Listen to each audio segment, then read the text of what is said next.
রহমতুল্লাহি ওয়া বারাকাতুহু। নাহমাদুহু ওয়া নুসাল্লি আলা রাসূলিল কারীম ওয়া বা'দ।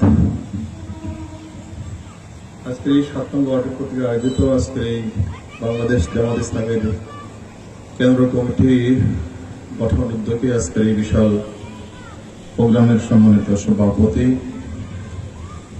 এই বাসুর ইউনিয়নের সম্মানিত আমির জননেত জনাব মাওলানা আব্দুর রউফ সাহেব, আজকের প্রোগ্রামের সম্মানিত অতিথিবৃন্দ, সাবেক থানা আমির, জেলা কর্মকর্তা সদস্য জনাব অধ্যাপক আব্দুল আওয়াল, আজকের প্রোগ্রামে উপস্থিত রয়েছেন থানার সম্মানিত আমির অধ্যাপক ওহিদুর রহমান, বাসুরের কৃতি সন্তান ফজলুর রহমান মেমোরিয়াল টেকনোলজি কলেজের সম্মানিত অধ্যক্ষ অধ্যাপক আবু তাহের, বাসুরের গর্ব, যিনি সারা দেশেই আলোচনা করে থাকেন, জনপ্রিয় ভাই হাফেজ উবাদ ইসলাম মামুন সাইদি, আমার শ্রদ্ধেয় বড় ভাই বরিচং মডেল একাডেমির সম্মানিত প্রধান শিক্ষক জনাব কবির হোসেন, বাংলাদেশ এফরো রয়েছেন আমাদের থানার সম্মানিত সহকারী সেক্রেটারি ফারুক চৌধুরী, বাংলাদেশ সুপ্রিম কোর্টের সম্মানিত আইনজীবী জাকারিয়া ইউনূস সহ সম্মানিত নেতৃবৃন্দ, সম্মানিত উপস্থিতি, সুধী মন্ডলী, সামিনে কেরাম,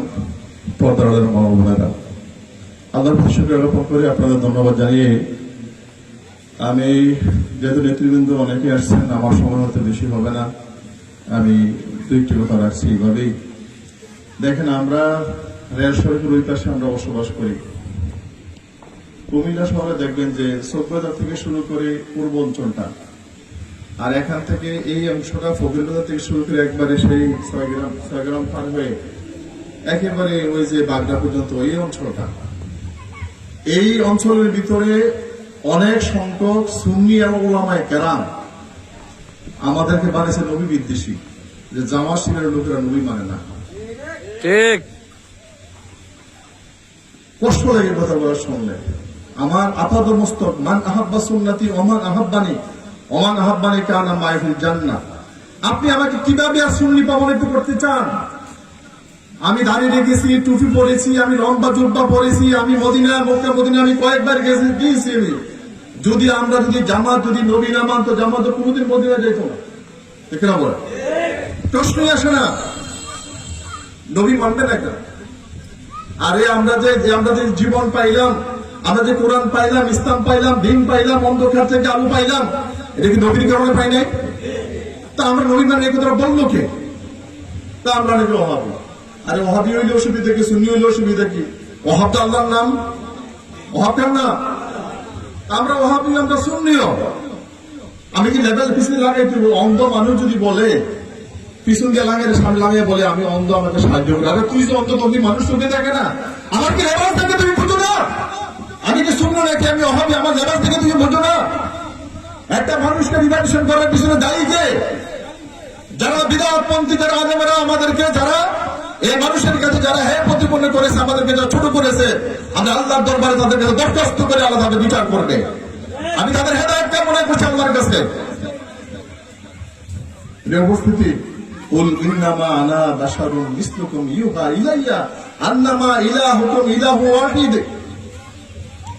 দেখেন, আল্লাহ বলছেন, হে নবী আপনি বলুন আপনি মানুষ, তবে ইলাইয়া আন্নামা ইলাহুকুম ইলাহু ওয়াহিদ। আপনি কোনো সাধারণ মানুষ নয়, কারণ সাধারণ মানুষের কাছে ওহী আছে, আপনার কাছে ওহী আছে। আপনি হলেন শারে শরীয়ত, আপনি হলেন শরীয়ত পড়ে, এটা ঠিক না বলেন? আপনি সাধারণ মানুষ। নবীর ক্ষেত্রে এখানে সাধারণ মানুষ বললে হয় না। আল্লাহ বলেন ওয়ারাফা'না লাকা যিকরাক, যার সম্মান আকাশচুম্বী, যাকে আল্লাহ রাব্বুল আলামিন সাত আসমান সাত জমিন ভেদ করে আল্লাহ আরশ পর্যন্ত নিয়ে গেছিল, এটা সাধারণ মানুষ হতে পারে না। এটা কোনো সাধারণ মানুষের কাজ না, সাধারণ মানুষ হতে পারে না। আমাকে আপনি কি বানিয়েছেন? অনেক আলেমের আলোচনা শুনলে মাথা হেঁট হয়ে যায় যে আমরা কোথায় বসবাস করি। ওরা শরীয়তে কোথায় নিয়ে গেছেন? কোরআন, হাদিস, ইজমা এবং কিয়াস, শরীয়ত 4টা, প্রধান শরীয়ত 2টা।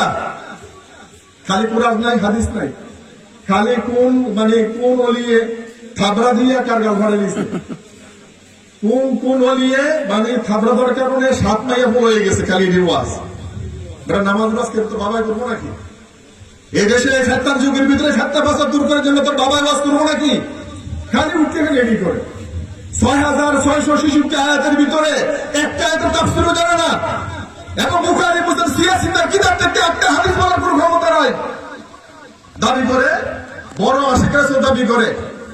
সুতরাং আমরা যদি বড় আশিক না হই, এতবার হজ করার পরে এখন দাঁড়াই আছেন আমার আব্দুল্লাহ আসাদ থেকে শুরু করে ওহিদ ভাই, আপনার তাহের স্যার এবং মামুন স্যার থেকে শুরু করে আর কতবার আমরা আল্লাহ নেওয়ার সুযোগ আমাদের হয়েছে।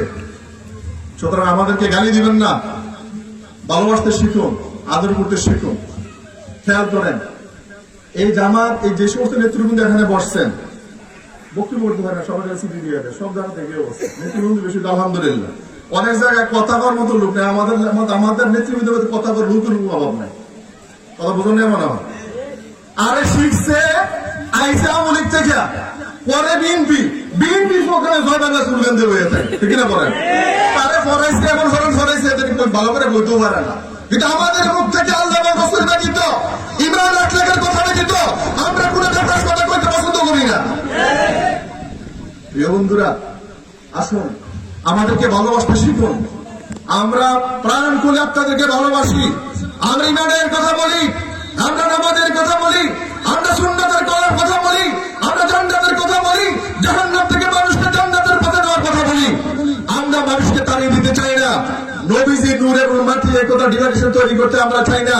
যার শরীয়ত আল্লাহর পরে, যার সম্মান আল্লাহর পরে, তাকে আল্লাহ কি দিলে কি দিয়ে বানালে এত সম্মান হবে আল্লাহ ভালো জানে, ঠিক না? বলেন আমাদের নবীজির পাওয়ার লেটিস্ট পাওয়ার সারে শরীয়ত পড়ে তার পাওয়ার আকাশচুম্বী, তার পাওয়ার অনেক উপরে।